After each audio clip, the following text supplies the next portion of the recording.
ಇಂಥ ಪಶುಬಲೆಗಳನ್ನು ಕೊಡಬೇಡಿ ಅಂತ. ಅದಕ್ಕೆ ತಾವುಗಳು ಶಾಂತ ಚಿತ್ತರಾಗಿ ಇನ್ನು ಇದುವರೆಗೂ ನಮ್ಮ ಪೂಜಾರಪ್ಪ ಕುಂಬಳಕಾಯಿ ಒಳಗೆ ಕರಿ ಕುಂಬಳಕಾಯಿನ ಯಾಕೆ ಪಡಿತಾ ಇದ್ದಾರೆ ಅಂದ್ರೆ ಕುಸುಮಾಂಡ ಅಂತಕ್ಕಂಥ ಒಬ್ಬ ರಾಕ್ಷಸ. ಆ ಕುಸುಮಾಂಡ ಅಂತಕ್ಕಂಥ ರಾಕ್ಷಸನನ್ನ ಶ್ರೀದೇವಿ ರಣರಂಗದಲ್ಲಿ ಸಂಹರಿಸಿದ್ರು. ಅದಕ್ಕೋಸ್ಕರವಾಗಿ ನಾವು ಕುಂಬಳಕಾಯಿ ಕರಿಯ ಕುಂಬಳಕಾಯಿ ಹೊಡಿತೀವಿ, ಅದು ಬೂದು ಕುಂಬಳಕಾಯಿ ಹೊಡೆಯಂಗಿಲ್ಲ. ಕರಿ ಕುಂಬಳಕಾಯಿ ಯಾಕೆ ಹೊಡಿತಾರೆ ಅಂದ್ರೆ ಅದರೊಳಗೆ ಮದ ಅಹಂಕಾರ ಮದ ಇರ್ತವ, ಹಂಗ ಆ ಗರ್ವ ಅಂತಕ್ಕಂಥ ಶಕ್ತಿ ಇರುತ್ತದೆ ಕರಿಯ ಕುಂಬಳಕಾಯಿ. ಅದಕ್ಕೆ ಮದ ಮದ ಮದ ಬರ್ತೈತಿ.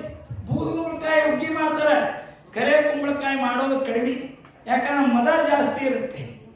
ಆದ್ದರಿಂದ